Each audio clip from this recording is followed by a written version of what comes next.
Have you ever caught someone hurting your child in your own parents' kitchen? I did. And that moment broke everything I thought I knew about love, loyalty, and family. My name is Elaine Morgan. I'm 34 years old.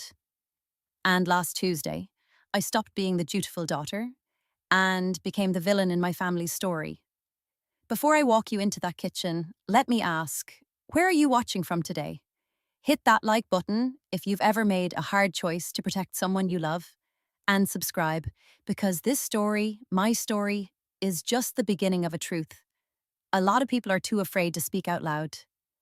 I'd always wanted Harper, my 6-year-old daughter, to know her grandparents. That's why, despite everything, I let her spend Tuesdays and Thursdays at my parents' house. It felt like I was doing the right thing, even when my gut told me otherwise. See, my parents lived in the same colonial house they'd owned for 30 years. White siding, blue shutters, the kind of place that looked warm and welcoming from the outside. Inside, though, it was a different world.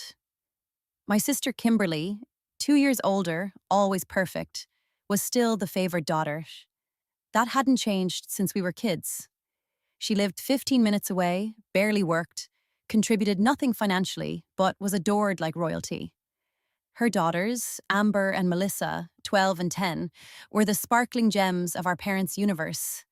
And my daughter, Harper, she was the ghost, the outsider, the scapegoat. I wanted to believe I was overreacting, that the offhand comments Harper made about Grandma calling her clumsy or Grandpa saying she wasn't as bright as her cousins were just misunderstandings. But they weren't. And I saw the truth the day I arrived early to pick her up. The house was quiet. Too quiet. I stepped inside without knocking, something I'd always done growing up, and immediately heard the sharp clinking of dishes. Then, his voice. "Wash the dishes well, you useless girl," my father's shout pierced the air like a thunderclap. My feet froze. He wasn't talking to Kimberly. He wasn't yelling at her daughters. He was screaming at Harper. I crept toward the kitchen, heart pounding. I stayed in the shadow of the hallway and watched. Harper, my little girl, barely tall enough to reach the sink, stood on a stool, her pink shirt soaked, sleeves wet, hair in a frizzy ponytail. She looked so small, so scared. Her hands shook as she tried to scrub a heavy pot nearly the size of her torso. Tears streaked down her cheeks, but she kept scrubbing. Like if she just got it right, the yelling would stop. Amber and Melissa sat at the kitchen table, giggling behind a tablet. Kimberly was glued to her phone, barely looking up. My mother? She leaned against the fridge, arms folded, unbothered. "You're just like your mother," my father snarled. "Always making excuses, always thinking money solves everything." That was it. That was the moment something inside me snapped. I saw myself in Harper, not metaphorically, literally. I was 6 again, hands trembling, trying not to cry in front of a man who used anger as a weapon, trying not to disappoint a father who had already decided I was a failure. And now it was happening to my daughter. "She needs to learn responsibility," my mother muttered, barely interested. "Girls help around the house. That's how it's always been." But it wasn't all the girls, only Harper. I took one step forward. "Take your hands off that pot, Harper." My voice was like a gunshot. Everyone froze. My daughter turned toward me, her eyes wide with panic, and then relief. She jumped from the stool and ran into my arms, soaking me in dishwater and silent sobs. I held her tighter than I've ever held anyone. "What exactly is going on here?" No one answered right away. My father's jaw clenched. My mother looked irritated. Kimberly finally looked up from her phone, and my sweet Harper clung to me like she was afraid I might disappear too. "You're early," my mother said, as if that explained anything. We were just teaching her to help out, the same way we taught her cousins. I looked at Amber and Melissa, still playing on their tablet. Help out? By scrubbing heavy pots while they play Candy Crush? My father stepped forward, trying to loom over me like he used to when I was a kid. But I wasn't that kid anymore. "Don't take that tone, Elaine," he said. "We watch her for free so you can work your fancy job." "Gratitude," I snapped. "You want gratitude for bullying a child?" Amber smirked and muttered to Melissa, "She's so stupid. She can't even wash dishes right." Melissa added, "Her dad didn't want her. That's why he left. I turned slowly to Kimberly. Are you spreading lies about Harper's father now, too? She rolled her eyes. Don't start, Elaine. They're just kids. They're parroting things they've heard at home, and you know it. Harper buried her face into my chest. Her sobs were almost silent now, but they ripped through me. Grandpa always makes me clean, she whispered. He yells a lot, says I'm not as smart as Amber. My mother scoffed. My father huffed. She's exaggerating. But Harper's little voice, now shaking but brave, cut through the room. You called me stupid last week, 'cause I couldn't read a word in your newspaper. My knees buckled. I looked at my parents, at the people who raised me, and I finally saw it. It wasn't just Harper who was hurt. It wasn't just about this one moment. It was a pattern, a generational sickness, one I had lived through, and now my daughter was bleeding from the same invisible wounds. I stood tall, firmer than I'd ever felt in my life. Kimberly, take your daughters and leave. Excuse me, she snapped. You heard me. Either walk out that door or stay and hear exactly what I think of how you've allowed your children to torment my daughter. Her mouth opened, closed. Then she grabbed her girls and left in a storm of sighs and eye rolls. I turned to my parents. We're leaving. And don't expect to see Harper again until you've earned that privilege. My mother hissed. You can't do that. We're her grandparents. Being a grandparent is not a right. It's earned. And you just lost it. As I guided Harper toward the door, my father called out, Don't forget who pays your bills, young lady. I turned. You're confused, Dad. I pay your bills. But not anymore. The car ride home was heavy. Harper stared out the window, quiet. Are we in trouble, Mommy? She asked. No, sweetheart. They are. That night, I sat down at my laptop, logged into my online banking, found the automatic payment I'd been making for 4 years, $2,300 a month to cover my parents' mortgage, and I hit cancel. I didn't flinch. I didn't hesitate. Because for the first time in my life, I was choosing my daughter over my parents' approval, and that changed everything.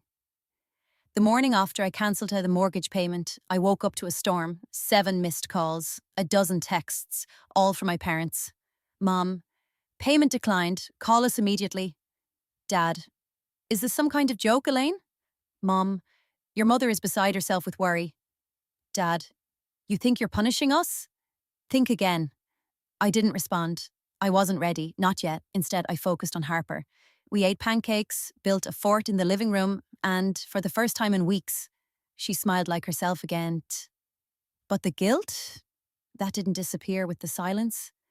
For 30 years, I'd been programmed to feel responsible for my parents' comfort, to keep the peace, to pay the bills, to be the good daughter they never really believed in. Cutting that cord felt like cutting off my own limb. But when I looked at Harper, this beautiful, sensitive, fierce little girl, I knew exactly what I had to do next. That afternoon, I called my financial advisor, Craig. Elaine, he said, concerned, is everything okay? It is now, but I need to make some changes. We walked through the adjustments together, cancel all support to my parents, $2,300 a month, redirect those funds to a college fund for Harper, set up a trust, legally protected from my parents or any other relatives who might get entitled. Craig asked, Are you sure? That's a major shift. I've never been more sure of anything. By lunchtime, the floodgates of panic for my parents were wide open. I couldn't take it anymore. I needed someone to help me hold the line. So I called Stephanie. We met during our first year at Boston University and had seen each other through everything. Bad bosses, breakups, baby showers. She knew my family history better than anyone. You did the right thing, she said without missing a beat, after I explained what had happened. You're protecting Harper, and you're finally protecting yourself. But cutting them off like that, it feels so drastic. Elaine, what's drastic is a grown man screaming at his 6-year-old granddaughter. What's drastic is a child being told she's stupid and not as good as her cousins. You didn't overreact. You drew a boundary. And it's about damn time. I felt tears pressing behind my eyes. Stephanie didn't sugarcoat anything. She didn't try to both sides the situation. She named it for what it was, abuse.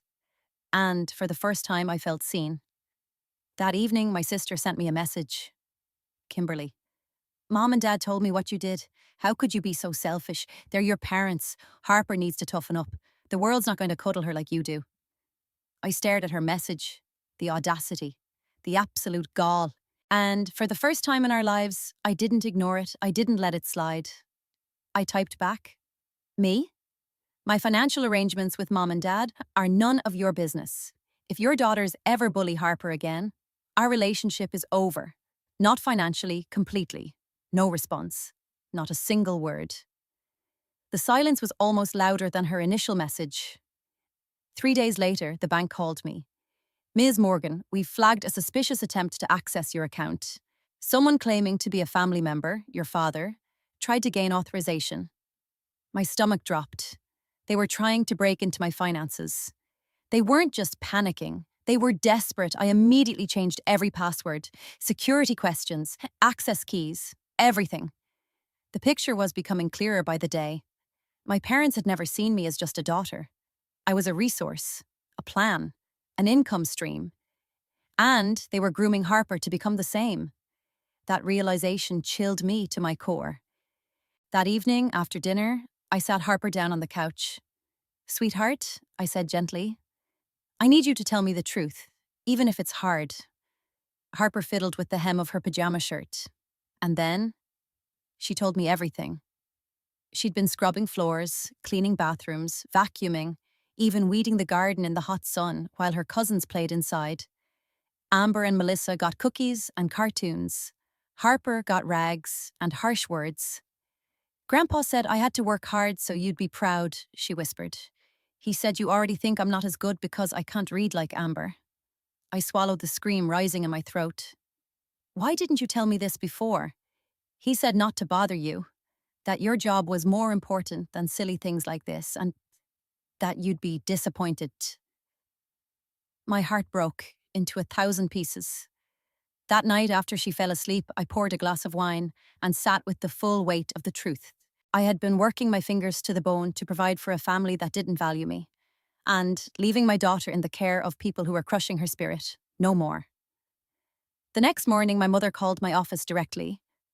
"Elaine Morgan's office," my assistant answered. "This is Diane Morgan, her mother. It's an emergency." My assistant, bless her heart, glanced at me. I nodded. "Mom?" I answered coldly. "What's the emergency?" "My blood pressure is through the roof because of your little mortgage stunt," she snapped. "Is that what you want? For your mother to have a heart attack? Because that's where this is headed. If this is a medical emergency," I said, keeping my voice professional, "please dial 911. Don't call my office again." And I hung up. That afternoon, I made an appointment with a therapist Harper's pediatrician had recommended. Dr. Sarah Bennett specialized in family trauma and generational cycles. After I told her everything, she didn't flinch. "What you're describing," she said gently, "is a textbook pattern of emotional abuse. Your parents made you the scapegoat child. Your sister was the golden child. Now they're repeating that dynamic with Harper." "But am I overreacting by cutting them off?" I asked, guilt twisting inside me. Dr. Bennett leaned forward. "If a stranger treated your daughter the way your father did, would you still pay their mortgage?" "No," I said instantly. "Absolutely not. Then your decision isn't overreaction, it's protection." I left her office with something I hadn't felt in years: validation, clarity, permission to stop bleeding for people who never once offered me a bandage. 2 days later, while picking up Harper from school, I ran into Kimberly. She cornered me by the car. "The bank's threatening foreclosure," she hissed. "They can't pay the mortgage on their own." "That's unfortunate," I said, buckling Harper into her booster seat. "But that's not my problem anymore." "You're unbelievable," she snapped. "They're your parents, Elaine. And Harper is my daughter, and I won't fund her abuse anymore." "Oh, come on," she scoffed. "Dad was just trying to teach her responsibility. By calling her useless, by forcing her to clean while your kids play, by telling her she's not as good as Amber." Kimberly's eyes darted away for a second. Just a second. "So this is about jealousy, about how they loved me more." "No," I said quietly. "This is about breaking a cycle before it breaks my daughter." Kimberly had no comeback. She turned and walked away. But the look on her face wasn't anger. It was something deeper, recognition. It was a Friday evening. I was folding laundry in the living room when I saw the movement through the peephole. My parents, standing side by side outside my apartment door like nothing had happened. I didn't open it. I pressed my cheek to the cold door and said loudly, "I'm not opening the door. Please leave." My mother's voice, shrill and self-righteous, pierced through. "Elaine, don't be ridiculous. We need to talk about this like adults." "I agree," I replied calmly. "When you're ready to speak respectfully and acknowledge how you've treated Harper, we can meet with a therapist present. Until then, please leave before I call building security." There was a long pause. Then my father boomed, louder than I've ever heard him. "You'd call security on your own parents? After everything we've done for you?" I closed my eyes. Yes, I would. They eventually left, muttering about ungrateful daughters, and this isn't over, and I knew. They meant it, but so did I. The next morning, my phone buzzed, a number I didn't recognize. "Elaine, it's Aunt Linda," the voice said gently. "I'm sorry to call like this, but your mother's been spinning quite the story. Linda was my mother's estranged sister. We weren't close, but she'd always been the only extended relative who treated me kindly. She says you've abandoned them over some misunderstanding with Harper." I told her the truth. Every cruel word, every chore Harper had been forced to do, the favoritism, the pain. There was silence on the other end of the line. Then, "Elaine, I saw how they treated you as a child. I should have said something. I should have stepped in. You noticed. Of course I did. Everyone did. But any time I mentioned it, your mother would cut me off for months. I stopped trying. I was a coward, and I'm sorry." Tears welled in my eyes, not out of sadness, out of relief. I wasn't crazy. I wasn't imagining it. Someone else saw it too. "You're doing the right thing," she said. "And between us, your parents have always been financially reckless. Your grandfather left them a sizable inheritance years ago. It was gone within 5 years. This was news to me. All those times they claimed to be struggling. All the guilt they poured on me about the mortgage. They had money, they had options. They just didn't manage it. Because they knew someone else, first my grandfather, now me, would always bail them out." "It's not your responsibility, Elaine," Linda said softly. "And it never was." 2 weeks after I cancelled the mortgage, the first foreclosure notice arrived at my parents' door. They didn't call me. They went nuclear. They sent a mass email to the entire extended family. A long, dramatic message about how I had abandoned them, cut off their only income, and punished them for correcting Harper's behaviour. But this time the narrative slipped out of their control, because people remembered. Uncles and cousins replied, all quietly, cautiously, sharing what they'd witnessed over the years, how I was treated like an afterthought, how Kimberly could do no wrong, how even as adults they saw the imbalance. Some offered support directly, others just unsubscribed. But the truth had begun to seep out. The Morgan mythology was cracking. Meanwhile, Harper began therapy with Dr. Martinez, a child psychologist who specialized in emotional abuse recovery. After only 3 sessions, Dr. Martinez sat down with me privately. Harper's showing clear signs of anxiety and low self-esteem. "But, Elaine, she's resilient. You intervened early. She's still forming her internal world. With the right support, she'll heal. So, she's going to be okay? She already is, because you believed her. Because you acted, we adjusted her schedule, more time for creative play, no chores beyond what was age-appropriate, positive reinforcement, her school notice too. She's volunteering answers again," her teacher told me during a parent-teacher meeting. "Last month she was so quiet I worried she was falling behind. Now she's helping other students. The light was coming back, not in huge bursts but in flickers. Smiles, silly jokes, hugs that lasted a little longer. She was coming home to herself. A month after the payments stopped, things escalated. The house, my childhood home, was heading toward foreclosure. I got the call on a Sunday afternoon. For the first time in years, my father's voice didn't sound furious. It sounded defeated. "Elaine," he said, "we need to talk, in person." I didn't jump to say yes, I'll meet you, but only in the presence of a family therapist. A pause. "Fine. Whatever you want." We scheduled a session with Dr. Bennett for the following Thursday, and this time I didn't bring Harper, because this meeting wasn't about her. It was about finally holding the mirror up. The room was neutral. Soft lights, tissue box on the table. Dr. Bennett opened the session with rules. No shouting, no interruptions. Listen to understand. I spoke first. I told them about Harper's therapy, about the anxiety, about the fear. I shared the words Harper had told me in whispers, the ones that haunted me. Grandpa says I'm not as good. Grandma says not to eat too much, or I'll get fat like Daddy. My mother interrupted almost instantly. She's exaggerating. Dr. Bennett calmly raised a hand. Diane, please let Elaine finish, I continued.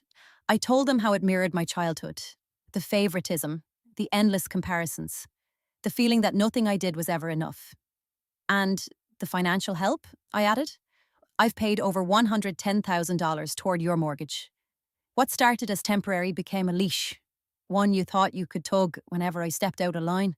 My father couldn't stay quiet anymore. We never forced you to do that. That was your decision. You're right, it was. And now I've made another one. No more. He stood up looming. That old tactic, but it didn't work anymore. Sit down, Richard, Dr. Bennett said firmly. Elaine has a right to set financial boundaries. My mother softened. We never meant to hurt Harper. We just wanted to teach her responsibility, like we did with you girls. What you taught, I said gently, was that love had to be earned. That perfection was the price of acceptance. I won't teach Harper that same lie. There was a long, excruciating pause. Then, to my shock, my mother said, if that's what we did, I'm sorry, Dr. Bennett guided us toward the future. If you want a relationship with Harper, she said, these are the conditions. Attend therapy to understand and change the dynamic. Acknowledge the favoritism and commit to equal treatment. Respect Elaine's parenting choices, no undermining. Start with supervised visits in public places only. My father balked. My mother nodded. We'll do it, she said, if that's what it takes. As for their finances, I was crystal clear. I will not resume mortgage payments, but I will help you connect with a financial advisor. If you want help finding a smaller, affordable place, I'll support that process. But not with money, with information. This wasn't revenge. This was reality. 2 weeks after that therapy session, my parents called again. Their voices, measured, not panicked. We've decided to sell the house, my mother said. I exhaled slowly, the kind of breath you don't realize you've been holding for decades. We found a condo nearby, she continued. 2 bedrooms, within our budget, no guilt trips, no manipulation, just a step forward. That sounds like a good decision, I replied. And it was, because for the first time in 30 years, they were solving their problems without making me responsible. I didn't offer money. I didn't offer to help them move. I offered one thing: support in spirit, boundaries in practice. In the weeks following that monumental decision, Harper continued her therapy with Dr. Martinez. Each session peeled away another layer of fear, of self-doubt, of learned shame. At home, she laughed more. She volunteered for story time. She stopped apologizing every time she made a small mistake. One evening, while we were drawing together, she looked up and said, Mommy, I don't feel like I have to be perfect anymore. My heart cracked open. You never did, sweetheart. Her therapist confirmed the shift. The emotional bruises are healing, doctor, Martinez told me. With your support, she's building resilience, and most importantly, she trusts you, that's everything. I thought about that a lot. Trust wasn't built in silence. It was built in action, in standing up, in saying enough.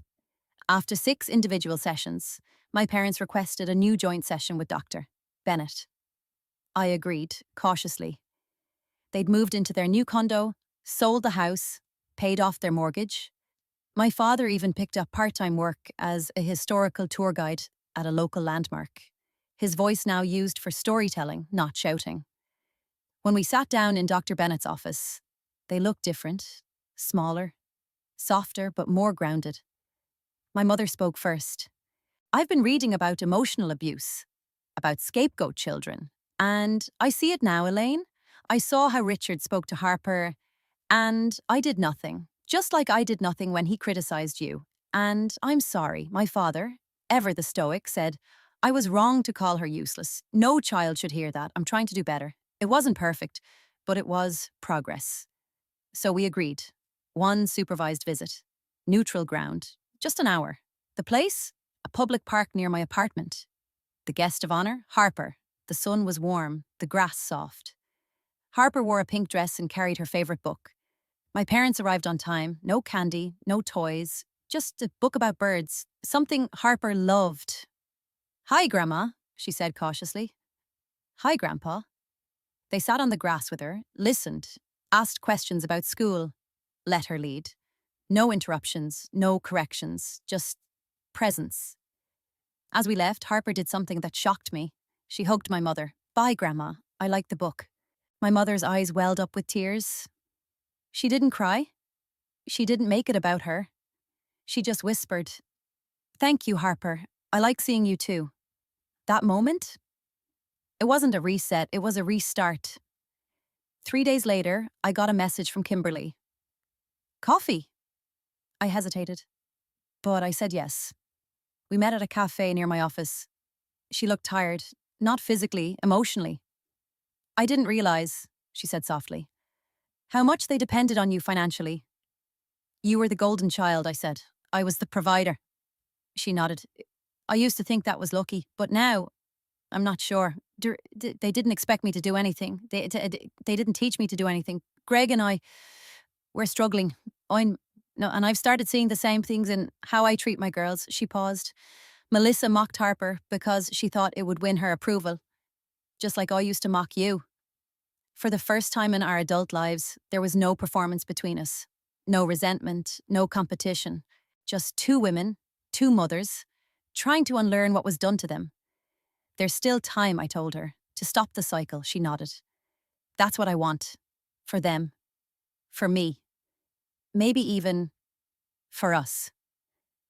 The following weekend, we planned a carefully structured playdate. Neutral ground, clear expectations.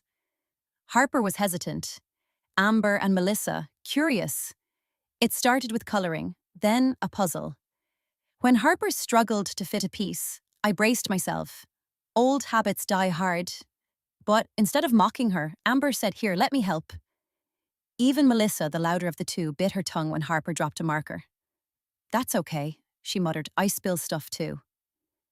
Kimberly and I watched from the picnic bench. You're doing the work, I told her. So are you. It wasn't smooth. It wasn't magic. But it was better. And that's how healing starts. During a joint family session with Dr. Bennett, each person was asked, What do you need from the others to feel safe and loved? Amber said she wanted to be heard. Melissa asked for fairness. Kimberly wanted support. Then it was Harper's turn. She looked around the room and said simply, I need everyone to remember I'm still learning. And it's okay if I make mistakes. Silence. My father blinked hard. My mother nodded, tears falling freely. Out of the mouth of a 7-year-old came the very thing our entire family had forgotten. That love isn't earned. It's given. Freely. Especially when we fail. Kimberly and I started meeting once a week.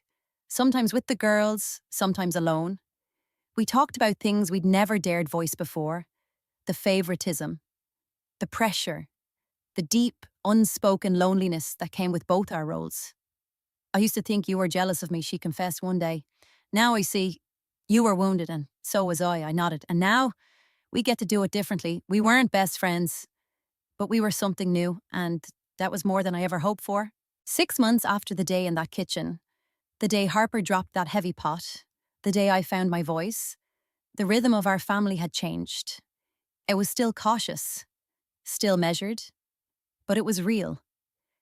Harper now saw my parents every other weekend for 2 hours, always supervised, either in public places or at my apartment, with me present the entire time. The boundaries that once felt suffocating had become liberating, predictable, safe. My mother no longer commented on Harper's clothing or appetite. My father no longer hovered with criticism or unsolicited life lessons. Instead, he asked her questions.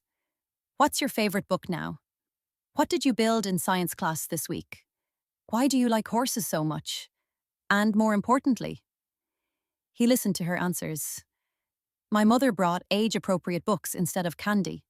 She helped with puzzles instead of pointing out mistakes. It was small, but it was different. Harper, now 7, was glowing with confidence. She no longer winced when someone raised their voice. She didn't apologize for needing help. She raised her hand in class, enthusiastically. During our most recent parent-teacher conference, her teacher smiled and said, "She's becoming a leader. Last year, she was so quiet. Now, she's mentoring one of the new students." That night, Harper and I had a bedtime conversation I'll never forget. "Mommy, guess what?" "What, sweetheart?" "I told Emma it's okay to not be good at everything yet. We're still learning. That's what you said." I wrapped her in my arms, my chest tight with pride. That's right, we're all still learning. And it was true, not just for her, but for all of us. My parents' condo was smaller, cozier, more modest than they were used to, but it was theirs. No looming debt, no late notices, no dependence on me. My father's part-time tour guide job had become something he actually enjoyed. He got to talk history, command attention, and still come home by 3 p.m. My mother had increased her hours at the library and joined a local book club, her first real social circle outside of the family. One afternoon, she surprised me by saying, "I never realized how much our financial dependence was affecting our relationship with you. We started treating you like a bank instead of a daughter." That wasn't fair. I had no script prepared for that, no snarky comeback, just a deep, stunned kind of silence. "Thank you for saying that," I said finally. "It means a lot," and it did. Progress with my father was slower, less vocal. But one moment stood out. We were all at the park, Harper, my parents and me. She dropped her ice cream cone mid-sentence. I braced instinctively, ready to intervene. But my father surprised me. He knelt beside her and said gently, "That happens, kiddo. Let's get you another one. No yelling, no scolding, no lecture about wastefulness or carelessness, just calm acceptance." Later, as we packed up to leave, he pulled me aside and said, I saw the fear in her eyes. When she dropped it, she looked at me like she was bracing for a hit. He paused, swallowing. I never want to see that look again. Kimberly had also started her own healing process. After a particularly honest conversation at therapy, she enrolled in family sessions with Amber and Melissa. It wasn't easy. Amber struggled to let go of her entitlement. Melissa wrestled with the idea that her words had caused harm. But things started shifting. During a new playdate, Harper asked if they could all play dress-up. Amber agreed. No eye rolls, no sarcasm. Melissa offered Harper one of her tiaras. Kimberly, watching nearby, whispered to me, "They're learning. It's slow, but they're trying." "We all are," I said. "That's the point." During a powerful joint therapy session, Dr. Bennett led us through an exercise about family roles. She had us write down what roles we felt assigned growing up and what roles we wanted now. I wrote, scapegoat I wanted, protector, cycle breaker, leader. Kimberly wrote, golden child she wanted, accountable, equal, supportive. My mother wrote, peacekeeper she wanted, engaged, reflective, brave. My father, surprisingly, wrote, enforcer. He wanted present, safe, trusted. The act of naming those things aloud, acknowledging what we had been, freed us to imagine what we could still become. Dr. Bennett said, family roles aren't permanent, they're stories, and stories can be rewritten. Harper's 7th birthday was small, but perfect. Just a few friends, cupcakes, streamers, a unicorn piñata. My parents came, Kimberly and her girls came. There were no digs, no jokes, no hierarchy, just Harper being celebrated fully. As she blew out her candles, I stood beside her, one hand on her back, my eyes on every face in that room. This was not the family I grew up with. It was a new version, an intentional one. We weren't healed, but we were healing, and that's enough. That night, Harper was tired from all the fun. As I tucked her in, she looked at me with sleepy eyes and asked, Mommy, is it okay that I love Grandma and Grandpa again, even though they were mean before? I kissed her forehead. Yes, sweetheart. Because people can change. And more importantly, because you now know that you deserve to be treated with kindness and respect. Always. She nodded thoughtfully. They're still learning, huh? Just like you. Just like me. Learning never stops. And as I sat there, holding her tiny hand, I realized something. Cancelling the mortgage wasn't the most important thing I did. It was just the first true thing. Everything that followed, boundaries, truth-telling, protection, wasn't about money. It was about teaching Harper what love is and what it's not. As my daughter healed, something quietly shifted inside me too. I had spent so long equating love with sacrifice, believing that the more I gave, the more I proved my worth. But somewhere between standing up in that kitchen and sitting down in that therapy room, I began unlearning. Unlearning the lie that said good daughters endure mistreatment. Unlearning the belief that I had to be the fixer to be loved.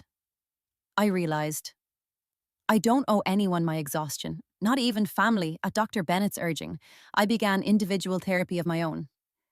And for the first time, someone helped me name the shape of my childhood.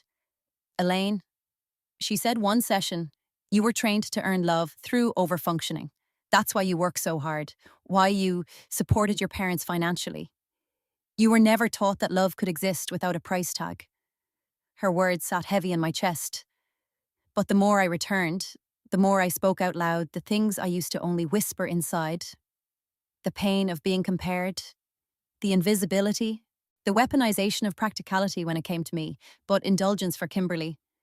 I spoke the unspeakable, that I had resented Harper for reminding me of myself, and that realization gutted me. But you protected her, my therapist reminded me. You broke the pattern, barely in time, still in time. And that was what mattered. It would be a lie to say my parents transformed overnight. There were setbacks. My father occasionally slipped into lecture mode. My mother sometimes tiptoed around criticism with concern, dressed in soft words. But they noticed it now. They caught themselves. One afternoon, my father started to say, Harper should know by now not to. Then he stopped. Wait, that's not helpful, is it? No, I said simply. Okay, trying again. He started the sentence over, this time asking her what help she needed, instead of telling her what she was doing wrong. It felt small, but it wasn't. It was enormous. It was reprogramming decades of behavior, clumsy, slow, but real. Harper continued to bloom in ways that humbled me. She had started a story club at school, where kids read their own short stories aloud. One evening, she asked me to come early to hear her read. It's about a girl who builds a castle out of books, she whispered. Even when the grown-ups tell her she's not strong enough. When she stood in front of her classmates, she didn't shake. She didn't mumble. She owned that story. And when the teacher asked her why she chose that topic, she said, because I learned that stories can protect you and change things. I cried the quiet, grateful tears of a woman who finally knows she did the right thing. Kimberly and I weren't suddenly best friends, but we were rebuilding something authentic, and that authenticity made space for accountability. She once texted me after a tough moment with Amber. I snapped. I said something to her I remember Mom saying to you. I saw her face fall, Elaine. It was like watching history repeat. What did you do? I asked. I apologized right away, and I told her it wasn't okay. I've never done that before. She was learning, and not because I made her, because truth made her, because seeing Harper speak her truth gave Kimberly permission to see her own complicity and choose differently. We even started a tradition, a monthly sister lunch with no kids, no guilt, and no pretending. One afternoon, she said something I'll never forget. You know, being the favorite didn't prepare me for real life. They gave me love, but no tools. You got the tools, but no softness. Maybe now we both get to have both. At the 1-year anniversary of that life-altering day, we didn't have a celebration. We had a Saturday brunch. My parents brought scones. Kimberly brought the girls. I made coffee. Harper set the table. And as I watched them pass plates, make gentle corrections, praise effort over perfection, it didn't feel fake. It didn't feel forced. It felt intentional. My parents had learned that they couldn't buy respect or affection, that relationships couldn't be maintained through guilt or fear. Kimberly had learned that parenting through comparison wasn't love, It was control. I had learned that setting boundaries was the most loving thing I could do for myself, for Harper, even for them. One therapy session, doctor. Bennett gave me an exercise. Write a letter to yourself at the age you were when you first felt less than. Tell her what she needs to hear. I wrote this. Dear Elaine, you are not less. You were never too loud, too sensitive, too much. You didn't need to earn their love with silence, or grades, or money. The fact that they couldn't see your light doesn't mean it wasn't shining. You are worthy of love that doesn't cost you pieces of yourself, and you will give your daughter that kind of love. You're not broken, you're breaking the chain, and that makes you brave. Weeks later, during a family dinner at my apartment, Harper dropped a glass of milk. It spilled everywhere. Onto her plate, the floor, the chair. Everyone froze. My father opened his mouth. I watched him, waited. Then he said, Harper, would you like some help cleaning that up? Harper looked stunned. Then she nodded, and just like that, the moment passed. No yelling, no shame, no fear, just people learning how to be better. It was a rainy Thursday afternoon when Harper surprised me with a question. We were curled up on the couch, watching the rain trace patterns on the window, when she said quietly, Mommy, can I tell Grandma and Grandpa something next time I see them? I turned to her, giving her my full attention. Of course, sweetheart. What do you want to say? She picked at a thread on her sleeve, thoughtful. I want to tell them that I like seeing them now, but I didn't before because they didn't like me then. My heart stilled. Do you want me to help you say that? I asked. I want to say it with my own voice. It was her choice, and I wasn't about to take that away. That weekend, during a scheduled visit at the local library reading room, Harper brought it up herself. She sat between my parents, a book in her lap. Then she closed it and looked up. Grandma, Grandpa, I have to say something. They both turned toward her, visibly bracing. I like seeing you now. But I didn't like before. When you made me feel small. Like I was bad. Or not smart, or too loud. My mother's eyes filled instantly. My father leaned forward, resting his elbows on his knees. But I like now, Harper continued, because now you talk to me like I matter. And I want to keep liking that. She wasn't angry, she wasn't accusing, she was just honest. My mother reached out, gently placing a hand on Harper's. Thank you for telling us, sweetheart. You're right. We were unkind before. And I'm sorry, I hope we can keep doing better. My father nodded, uncharacteristically quiet. You do matter, Harper. A lot, we see that now. Later that evening, Harper told me, it feels good to tell the truth, even if it's hard. I smiled. That's how grown-ups grow, baby, and you're teaching them. Around that same time, I began doing something I never expected, looking through old photos, pictures from childhood birthdays, school plays, award ceremonies. So many moments where I was smiling, but my eyes weren't. I showed one of them to Harper, me at 7, in a wrinkled dress, holding a third-place ribbon, while Kimberly stood beside me with a new bike and a trophy. That's you? She asked. Yep. You look like you're trying to be happy, out of the mouths of babes. I was, but I didn't always know how. I think you learned, and then you taught me. That night I wrote in my journal, this healing isn't just forward-facing, it ripples back. Every kind word Harper hears now rewrites a cruel word I received then. Every safe space I give her rebuilds a broken one I had. We are healing through each other. At Harper's spring parent-teacher conference, her teacher, Ms. Alcott, beamed as she opened her notes. Harper has become one of our most emotionally intelligent students. She speaks up when things feel unfair, she helps other kids find their voice, and she's incredibly empathetic. We've noticed, she added, that she's the first to comfort someone who's crying, but she also sets really clear boundaries. That's rare in children her age. I choked back tears. Because that right there, that was the fruit of every hard conversation, every sleepless night, every boundary set like a battle line. Harper was growing up not afraid of speaking up, but skilled in it. Meanwhile, Kimberly continued her slow but steady transformation. She had started using new language with her girls, praising effort instead of outcomes, correcting behavior without shame. During one visit, I overheard Melissa complain, "Amber got more ice cream than me." In the past, Kimberly would have brushed it off or scolded Melissa. Instead, she said, "It's okay to feel that something's unfair, but let's ask nicely and talk about it, okay?" Melissa pouted, but nodded. Later, Kimberly turned to me. "I'm still learning." "Me too," I said. It was a refrain now, a shared mantra. We're still learning. And that's enough. One afternoon in early summer, I drove past our old family home, the colonial with the blue shutters, the house that had shaped and wounded so much of my early life. It was under renovation.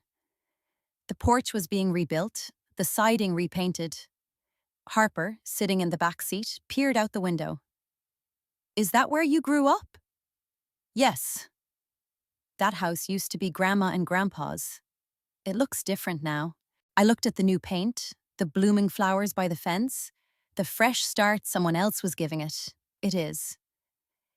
That evening, I printed a photo of the old house and placed it in a box, along with a copy of the mortgage termination letter, Harper's first story club flyer, a drawing she made of Mommy's big, brave heart, a note I wrote to myself. "You did it. You broke the chain. You turned trauma into truth, silence into voice, fear into freedom." I closed the box, labeled it "Before," and tucked it into the back of the closet. Not to forget, but to honor, because every story has a before, and ours was just reaching its after. Exactly 1 year after the day I walked into my parents' kitchen early, the day I saw Harper trembling at the sink, the day everything snapped. We marked the date quietly.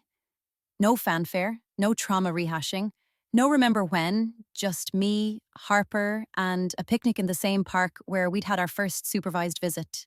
As she chased butterflies near the pond, I sat under the same oak tree where I once watched her cautiously approach her grandparents. And I realized this wasn't an anniversary of destruction. It was the anniversary of reclamation. The day I chose her. And by choosing her, I finally chose myself. That week, I posted a video to my YouTube channel. Not this full story, but the message behind it. A message for mothers trying to break cycles, for scapegoated daughters who were still people-pleasing women, for those who had been taught to tolerate mistreatment if it came from family. The video was simple. Me, a camera, a message. Setting boundaries with family doesn't make you cruel. It means you're healing. And if they can't respect those boundaries, it says more about them than it does about you. I wasn't prepared for the avalanche of comments. I thought I was alone in this. I'm 47 and only now realizing I was the family scapegoat. "You just described my childhood in detail. I'm sobbing. Thank you. My daughter is my second chance to do it right. This gave me strength." I spent hours replying. Because these stories weren't just mine, they were everywhere. Hidden behind smiles at family dinners, buried under "they did their best," and "you only get one family." But the truth? Sometimes your chosen family starts with choosing yourself. 2 weeks after the anniversary, I received something unexpected. A handwritten letter from my father. We hadn't written to each other since I left for college. It wasn't poetic, it wasn't perfect, but it was honest. "Elaine, I didn't know how to be a father to someone like you. You were smart, brave, not afraid to argue back. That scared me. I confused obedience with respect, and I was wrong. Watching Harper made me realize what I did to you. Not once, not twice, but over and over. I can't undo that, but I can do better now. I hope one day you'll be proud of me the way I'm proud of you." "Dad," I cried. It's not because it fixed everything, but because for the first time in my life I felt seen by the man who had always demanded to be seen first. We now had a new tradition. Sunday brunches, every other week. Sometimes at my place, sometimes a park, sometimes Kimberly hosted. They were optional. No guilt if someone skipped. No pressure to perform happiness. Just food, connection, presence. At one brunch, Melissa dropped a spoon, sending syrup across the table. She winced, looking at Kimberly. Kimberly said simply, "That's fine, honey. Grab a napkin." And across the table, Harper smiled. Not because Melissa was corrected, but because she wasn't. No shaming, no hierarchy, just safety. That's what healing looks like in practice. One night, Harper overheard me talking on the phone with Stephanie. I'd mentioned breaking generational curses. Later that night, as I tucked her into bed, she asked, "Mommy, what's a generational curse?" I paused. "How do you explain that?"